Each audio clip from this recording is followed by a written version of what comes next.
Assalamualaikum warahmatullahi wabarakatuh.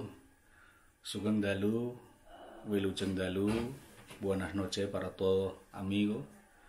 Pada teman semuanya, subscriber dimanapun Anda berada, semoga tansah pinaringan kesehatan jasmani rohani, kesehatan lahir dan batin. Bertemu kembali dengan saya, vlog saya Johan Spanyol TV. Yang pertama, tidak lupa kita panjatkan puji syukur kepada Tuhan Yang Maha Esa, Allah SWT, atas limpahan rahmat, taufik, hidayah, inayahnya kita masih diberikan kesehatan sehingga kita masih bisa beraktivitas sebagaimana mestinya. Langsung saja, seminggu yang lalu saya membuat vlog, yaitu bagaimana kisah saya bisa datang ke Las Palmas, Gran Canaria, Spanyol. Titik balik dari berita atau cerita saya yang kemarin, yang terakhir saya ngomong, teman-teman saya pada waktu itu berenam, yang dua itu ketangkep razia atau ketangkep polisi karena posisi ilegal dan tidak bisa kembali, dan teman-teman kapal dikembalikan ke agen masing-masing. Pada waktu itu hari Minggu, saya ingat bener, sore hari saya itu bingung mau kemana arah tujuan saya, karena saya datang berenam, tinggal berempat. Yang dua yang baru datang baru 3 hari, 2 hari di Las Palmas sudah ketangkap polisi karena ada keributan ya sebenarnya dia tidak salah ya, mungkin apes saja kena razia yang bukan target utamanya. Setelah itu sore hari saya ngomong ke teman-teman yang di sini gimana caranya. Akhirnya yang menyarankan ada, wah mending menyerahkan diri dan lain sebagainya. Akhirnya sore hari itu juga saya datang ke kantor polisi, sampai 3 kali kantor polisi saya datangin. Yang pertama, karena di Spanyol itu ada 3 polisi. Yang pertama, polisi lokal. Polisi lokal itu yang nanganin ya lokal, daerah lokal, misalkan Las Palmas ya hanya khusus menangani di daerah Las Palmas, Gran Canaria. Saya datang ke situ, katanya, oh ini harus ke sana, ke polisi nasional yang di Puerto, yang di pelabuhan.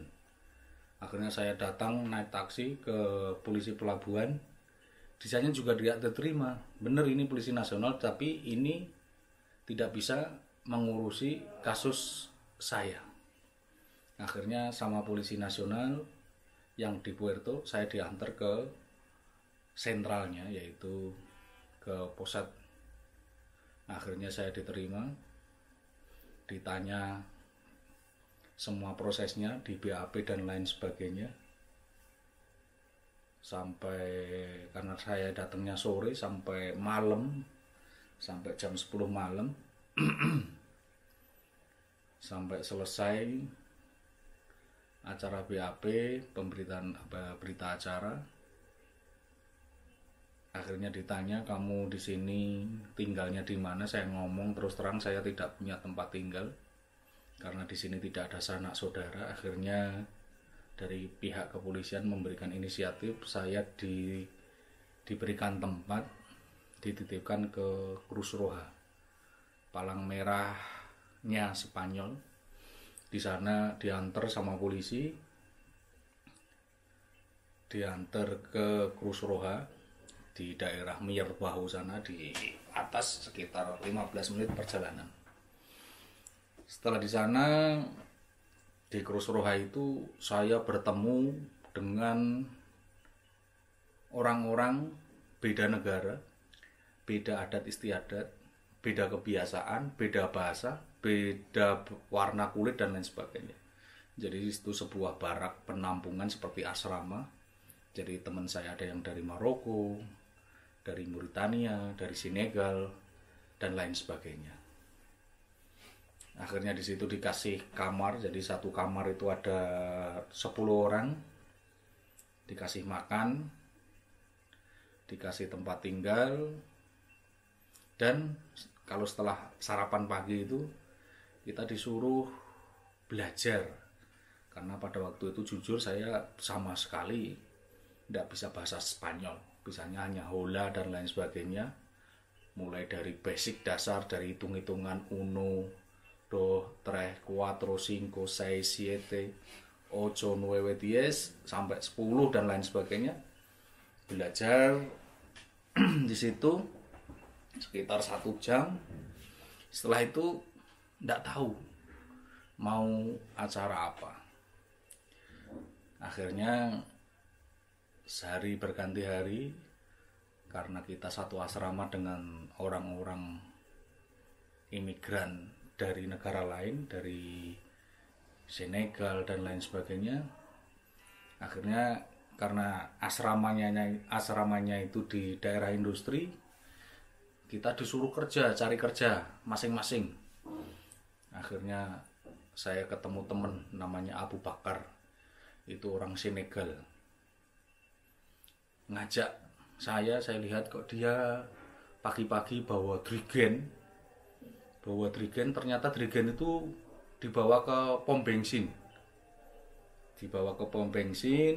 ngisi air. Setelah air penuh, dia di pinggir jalan. Itu ternyata dia kerja sampingan, dia kerja daripada nganggur, nyuci mobil orang-orang yang lewat. Karena di daerah Mirepoix itu daerah industri, khusus dealer-dealer, showroom mobil ternama di berbagai merek.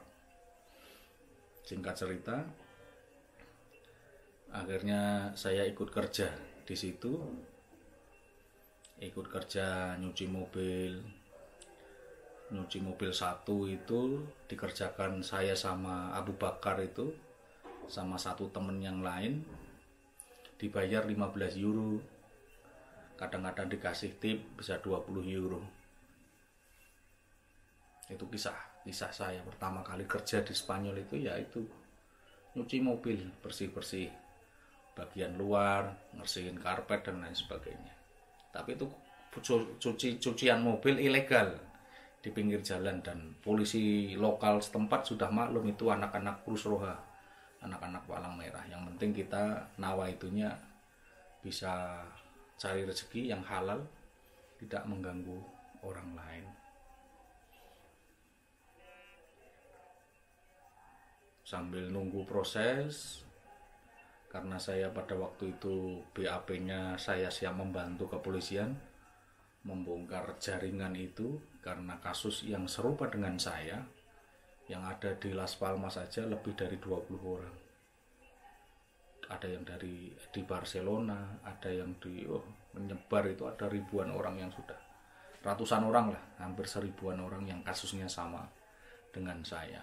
Jadi akhirnya pertama kali seumur hidup saya mengalami persidangan ya di sini, di Las Palmas Gran Canaria itu. Singkat cerita, tak terasa akhirnya saya sudah 6 bulan saya itu tinggal di Cruz Roja. Selama 6 bulan itu ya kadang kerja, kadang tidak, makan, tidur, belajar dan lain sebagainya. Selama 2 bulan saya ada kerja ekstra. Ada seseorang Indonesia di sini, tapi sudah berkewarganegaraan yang lain, punya suami orang Itali, ngasih informasi ada pekerjaan. Saya kerja di kebun di daerah sana jauh sekali, tidurnya di kebun, panen kentang pada waktu itu, sampai bisa bertahan 2 bulan kerja di situ. Singkat cerita, setelah itu saya nyari pekerjaan, karena di Las Palmas itu saya tahu, saya datang pertama kali itu di Locutorio Paco, tempat tongkrongannya orang Indonesia. Terus saya jalan-jalan di Jalan Luis Morote itu, ada berbagai macam toko elektronik pada waktu itu. Ada 3 toko, yang satu itu namanya Linas, itu pada orang-orang biasanya orang Indonesia dulu taunya Linas. Akhirnya di sebelahnya 2 toko dari situ ada toko orang keturunan India. Saya tanya, saya bolehkah kerja di sini? Terus dia ngomong, kamu bisa ngajak teman-teman kamu ndak belanja di sini? Ya, insya Allah saya usahakan. Akhirnya saya diuji coba kerja di situ sebulan 2 bulan, akhirnya sampai bertahan sampai sekarang ini, sampai hampir 14 tahun lah saya kerja di situ. Tapi itu tidak penting. Terus gimana prosesnya? Karena saya tahu posisi saya di sini adalah ilegal, tidak resmi, paspor ditahan di pihak kepolisian, dan saya harus nunggu proses persidangan saya, kasus saya, karena saya mengajukan atau mengadukan itu semuanya. Akhirnya saya setiap 2 minggu sekali, pertama kali wajib lapor ke kantor polisi, setiap 2 minggu wajib lapor gimana dan lain sebagainya. Saya dikasih surat sakti itu dari kepolisian, kalau ada operasi di jalan, kamu kerja ada masalah, saya dilindungi pihak kepolisian. Akhirnya setelah proses persidangan pertama, kedua, ketiga, prosesnya hampir memakan waktu 2 tahun. 2 tahun. Setelah itu dari kepolisian telepon ke saya katanya saya dapat surat langsung dari kepolisian negara Spanyol, bahwa intinya saya, karena jasa saya membongkar jaringan itu, jaringan pemberangkatan orang dan lain sebagainya, sampai Interpol datang ke Indonesia, karena kasusnya sudah berat sekali. Karena banyak orang yang punya visa, ternyata visanya semuanya rata-rata visa kapal. Kalau di Jakarta, teman-teman yang di Las Palmas pasti tahulah, itu namanya Fransari. Dulu ada nama perusahaan kapal, agensi namanya Fransari, besar sekali. Ratusan kapal Jepang, induk semangnya di situ. Akhirnya yang mengeluarkan LG-nya, letter of guarantee-nya dari Fransari. Seolah-olah orang seperti saya dan teman-teman yang lain itu seolah-olah seperti ABK kapal. Tapi LG-nya itu LG fiktif, LG bodong, yang mengeluarkan kop suratnya dari Fransari. Nah, akhirnya itu dari kepolisian, dari pengadilan di sini saya dinyatakan tidak bersalah karena saya korban, dan memberikan apresiasi. Tahun 2010 bulan 2 saya dapat surat dari Madrid. Intinya saya berhak tinggal kerja secara legal di Spanyol. Akhirnya saya pertama kali dapat surat namanya Tarjeta de Residencia y Trabajo, jadi izin tinggal dan izin bekerja. Tanpa saya ngurus surat-surat apapun, semuanya sudah diurus dari pihak kepolisian di Las Palmas, Gran Canaria. Terus tahun 2010 pertama kali saya pulang, pada waktu itu mertua saya mau berangkat haji. Jadi berapa tahun saya datang tahun 2006 akhir, Desember tanggal 28 saya pulang pada waktu itu bulan Juli tahun 2010. Ya hampir 3 tahun baru bisa pulang menengok keluarga, anak, istri, keluarga semuanya di rumah. Nah, akhirnya dapat surat itu secara legal. Pertama kali dikasih 1 tahun, tahun bekerja lancar, perpanjang lagi 2 tahun, perpanjang lagi 2 tahun, terus 5 tahun permanen. Dan ini saya sudah perpanjang kedua kalinya permanen, jadi larga duration setiap 5 tahunan. Itulah sekilas cerita dari saya. Jadi untuk teman-teman semuanya, karena banyak di luar sana, di negara kita banyak yang ngiming-ngimingi saya berita-berita itu, harus dicerna. Harus dicerna. Kadang-kadang diiming-imingi dengan biaya sekian. Pada waktu itu saja saya sudah biaya 50 juta. Untuk sekarang banyak orang ngiming-ngimingi, wah ayo kerja nang Eropa gaji sekian. Kamu kerja 1 bulan 2 bulan sudah balik modal dan lain sebagainya. Nanti saya ceritakan di trip selanjutnya, di next selanjutnya, bagaimana toh cara kerja supaya bisa bekerja di Spanyol, di Eropa pada umumnya secara resmi, secara legal, bukan ilegal seperti saya, selundupan seperti saya. Mungkin itu vlog hari ini, semoga ada manfaatnya. Kurang lebihnya saya mohon maaf.